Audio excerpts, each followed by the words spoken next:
നമസ്തേ, പ്രീതാസ് ഗാലറിയിലേക്ക് സ്വാഗതം. എല്ലാവരും സുഖമായിരിക്കുന്നു എന്ന് വിശ്വസിക്കുന്നു. ഇന്ന് നമ്മളോട് ഉണ്ടാക്കാൻ പോകുന്നത് ബ്രേക്ക്ഫാസ്റ്റായിട്ടും ഡിന്നറായിട്ടും സ്നാക്സായിട്ടും കുട്ടികൾക്കൊക്കെ ടിഫിൻ ബോക്സിൽ കൊടുത്തുവിടാൻ പറ്റുന്നതുമായ വളരെ ഹെൽത്തി ആയിട്ട് ഇൻസ്റ്റൻ്റായിട്ട് ഉണ്ടാക്കാൻ പറ്റുന്ന, ഇതിനെ നമുക്ക് ഊത്തപ്പെന്നും പാൻ കേക്ക് എന്നൊക്കെ പറയാം. അതാണ് നമ്മൾ ഇന്നിവിടെ ഉണ്ടാക്കാൻ പോകുന്നത്. അപ്പോൾ വീഡിയോ എല്ലാവരും സ്കിപ്പ് ചെയ്യാതെ മുഴുവനായിട്ട് കാണുമെന്ന് വിചാരിക്കുന്നു.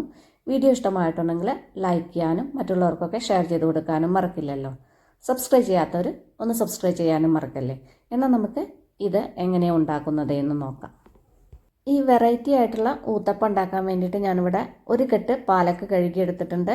ചെറിയൊരു കെട്ട് പാലക്കാണ്. ഇതിലിതാ 12 ഇതുപോലത്തെ 12 ലീഫാണുള്ളത്.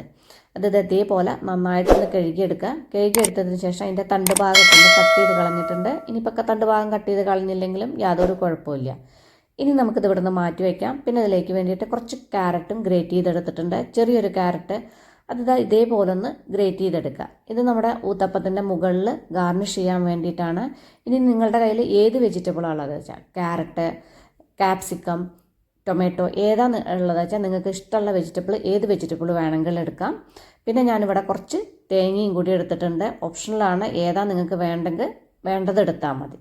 ഇനി നമുക്ക് ഊത്തപ്പത്തിൻ്റെ ബാറ്റർ റെഡിയാക്കാം. അതിന് വേണ്ടിയിട്ട് മിക്സിഡ് വലിയൊരു ജാർ എടുക്കുക. അതിലേക്ക് 1 കപ്പ് ഫ്രോസൺ ഗ്രീൻ പീസ് ഞാൻ എടുത്തിട്ടുണ്ട്. അത് ഇതിലേക്ക് ഇട്ട് കൊടുക്കുക. ഇനിയിപ്പം നിങ്ങളുടെ കയ്യിൽ ഫ്രോസൺ ഗ്രീൻ പീസ് ഇല്ല എന്നുണ്ടെങ്കിൽ ഫ്രോസൺ അല്ലാത്ത ഗ്രീൻ പീസും ചേർക്കാം. പക്ഷേ അത് വെള്ളത്തിലിട്ട് നന്നായിട്ട് കുതിർത്തതിന് ശേഷം ഇതിലേക്ക് ഇട്ട് കൊടുക്കുക. പിന്നെ നമ്മൾ നേരത്തെ അവിടെ കഴുകി വെച്ച പാലൊക്കെ ഉണ്ടല്ലോ, അത് വലുതാക്കിയിട്ടൊന്ന് കട്ട് ചെയ്തെടുത്തിട്ടുണ്ട്. ഇതേപോലെ വലുതാക്കി കട്ട് ചെയ്തെടുത്തതിന് ശേഷം ഈ മിക്സർ ജാറിലേക്ക് ഇട്ട് കൊടുക്കുക.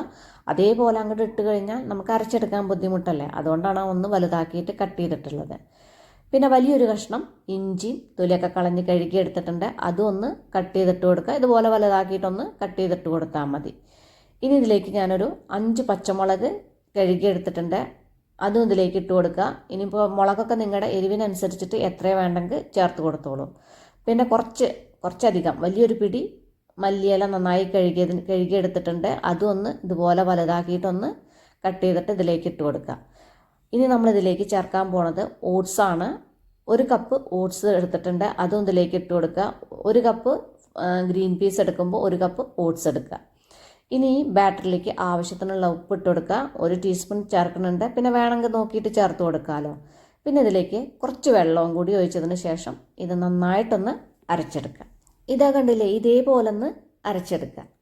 ഇനി നമുക്കിതൊരു വേറൊരു പാത്രത്തിലേക്ക് മാറ്റാം. സാധാരണ നമ്മൾ ദോശമാവിനൊക്കെ അരച്ചെടുക്കില്ലേ, ആ ഒരു രീതിയിൽ അരച്ചെടുത്താൽ മതി. ഇനി ഞാനിതിലേക്കൊരു 1.5 ടേബിൾ സ്പൂൺ റവ ചേർക്കുന്നുണ്ട്. റവയോ അരിപ്പൊടിയോ ഏത് വേണമെങ്കിലും നിങ്ങൾക്ക് ചേർക്കാം. ഓപ്ഷണലാണ്, വേണമെന്നുണ്ടെങ്കിൽ മാത്രം ചേർത്ത് കൊടുത്താൽ മതി. ചെറിയൊരു ക്രിസ്പിനെസ് കിട്ടാൻ വേണ്ടിയിട്ടാണ് ഞാൻ ചേർത്ത് കൊടുക്കുന്നത്. ഇനി ഈ റവയും അരിപ്പൊടിയും ചേർത്തില്ലെങ്കിൽ യാതൊരു കുഴപ്പമില്ല. ഈ റവയും കൂടിയും ചേർത്തതിന് ശേഷം ഇത് നന്നായിട്ടൊന്ന് മിക്സ് ചെയ്തെടുക്കുക. ഉപ്പൊക്കെ പാകല്ലേ നോക്കുക. വേണമെന്നുണ്ടെങ്കിൽ ഇപ്പം ചേർത്ത് കൊടുത്താൽ മതി. വെള്ളം ഒരുപാട് അങ്ങോട്ട് വെള്ളം ഒഴിച്ചിട്ട് ലൂസാക്കണ്ട. ബാറ്ററിൻ്റെ കൺസിസ്റ്റൻസി പറഞ്ഞാൽ ഈ ഒരു കൺസിസ്റ്റൻസിയിൽ റെഡിയാക്കി എടുത്താൽ മതി. ഇനി ഊത്തപ്പം ചുട്ടെടുക്കാം. അതിന് വേണ്ടിയിട്ട് ഞാനിവിടെ ഒരു പാനാണ് എടുത്തിട്ടുള്ളത്. പാനോ ദോശച്ചട്ടിയോ വെള്ളപ്പച്ചട്ടിയോ ഏത് വേണമെങ്കിലും നിങ്ങൾക്ക് യൂസ് ചെയ്യാം. അതിലേക്ക് ഇതാ കുറച്ച് എണ്ണ ഇതുപോലെ തൂവി കൊടുത്തതിന് ശേഷം ഒരു തുണി വെച്ചിട്ട് ഇതേപോലെ ഒന്ന് നന്നായിട്ടൊന്ന് തുടച്ചെടുക്കുക. ഇനി ഇതിലേക്ക് നമ്മുടെ ഈ ബാറ്റർ ഉണ്ടല്ലോ, ആ ബാറ്ററിന് ചെറിയ തവിയാണത്, നല്ല ചെറിയ തവിയാണ്. അപ്പോൾ ഇതുപോലെ ചെറിയ തവി കൊണ്ട് കുറച്ച് ബാറ്റർ ഒഴിച്ചിട്ട് ഇതുപോലെ ഒന്ന് പരത്തി കൊടുക്കുക. ഒരുപാട് പരത്തി കൊടുക്കണ്ട.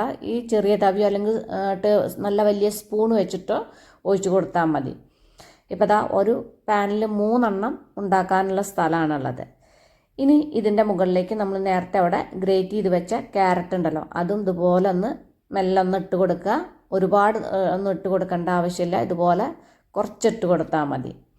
പിന്നെ നമ്മൾ എടുത്ത് വെച്ച തേങ്ങ ചിരവീതുണ്ടല്ലോ, ആ തേങ്ങ ചിരവീതും ഇതുപോലെ കുറച്ചായിട്ട് ഇട്ട് കൊടുക്കുക. ഇനിയിപ്പോൾ നിങ്ങളുടെ കയ്യിൽ ഏതാ വെജിറ്റബിൾസ് ഉള്ളത് വെച്ചാൽ അത് ഇട്ട് കൊടുത്തോളൂ. ഏതാ ഉള്ളത് വെച്ചാൽ വേണ്ടത് വെച്ചാൽ ഇട്ട് കൊടുത്തോളൂ. പിന്നെ ഞാനിതിലേക്ക് ചേർക്കുന്നത് കുറച്ച് ചില്ലി ഫ്ലേക്സ് ആണ്. ചില്ലി ഫ്ലേക്സ് ഒക്കെ ഇടുമ്പോൾ കാണാനും ഒരു ഭംഗി ഉണ്ടാവും. പിന്നെ കഴിക്കാനും അതെ, ചെറിയൊരു എരിവൊക്കെ ഉണ്ടാവുമ്പോൾ പച്ചമുളക് ചേർത്തുന്നു, എന്നാലും ചെറിയൊരു എരിവൊക്കെ ഉണ്ടാവുമ്പോൾ കഴിക്കാനും നല്ല ടേസ്റ്റ് ഉണ്ടാവും. ഇനി ഇതിൻ്റെ മുകളിലേക്ക് ഒരു 1-2 ഡ്രോപ്സ് എണ്ണ ഒഴിച്ചു കൊടുക്കുക. കൂടുതലായിട്ടൊന്നും ഒഴിച്ചണ്ട, ഇതുപോലെ കുറച്ച് ഒഴിച്ചു കൊടുത്താൽ മതി. ഇപ്പോൾ ഇതാ ഒരു സൈഡ് ആയിട്ടുണ്ട്. ഇനി മറ്റേ സൈഡും കൂടി ആവാൻ വേണ്ടിയിട്ട് നമുക്കിതെല്ലാം ഒന്ന് തിരിച്ചിട്ട് കൊടുക്കാം. ഇനിയിപ്പോൾ നിങ്ങൾക്ക് തിരിച്ചിടണ്ടെന്നുണ്ടെങ്കിൽ അടച്ചു വെച്ചിട്ട് കുക്ക് ചെയ്യാം. പക്ഷേ അടച്ചു വെച്ച് കുക്ക് ചെയ്യണേക്കാട്ടിലും നല്ലത് ഇതുപോലെ തിരിച്ചിട്ടിട്ട് കുക്ക് ചെയ്തെടുക്കുന്നതാണ്. ഇപ്പോൾ ഇതാ മറ്റേ സൈഡും ആയിട്ടുണ്ടെന്ന് തോന്നുന്നു. നമുക്കൊന്ന് ഇതെല്ലാം ഒന്ന് വീണ്ടും ഒന്ന് തിരിച്ചിട്ട് നോക്കാം. മറ്റേ സൈഡും ആവശ്യത്തിന് കുക്കായിട്ടുണ്ട്. ഇത്രയ്ക്ക് അങ്ങോട്ട് ആയാൽ മതി. ഒരുപാട് ആയിക്കഴിഞ്ഞാൽ കരിഞ്ഞു പോവുകയുള്ളൂ. ഇനി നമുക്കിതെല്ലാം ഒരു പ്ലേറ്റിലേക്ക് മാറ്റാം. ഇതുപോലെ നമുക്ക് ബാക്കിയുള്ളതെല്ലാം ഒന്ന് ചുട്ടെടുക്കാം. ഇതിലേക്ക് നമുക്ക് ചമ്മന്തിയുടെ കറിയുടെ ഒന്നും തന്നെ ആവശ്യമില്ല. വളരെ ടേസ്റ്റിയാണ്, നല്ല ഹെൽത്തി ആയിട്ടുണ്ട്. ഷുഗർ ഉള്ളവർക്കൊക്കെ ധൈര്യമായിട്ട് കഴിക്കാൻ പറ്റുന്ന ഒരു ഊത്തപ്പാണ്.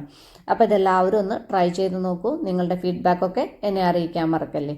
അപ്പം നമുക്കിനി അടിപൊളി പുതിയ റെസിപ്പിയുമായി കാണാം. നന്ദി, നമസ്കാരം.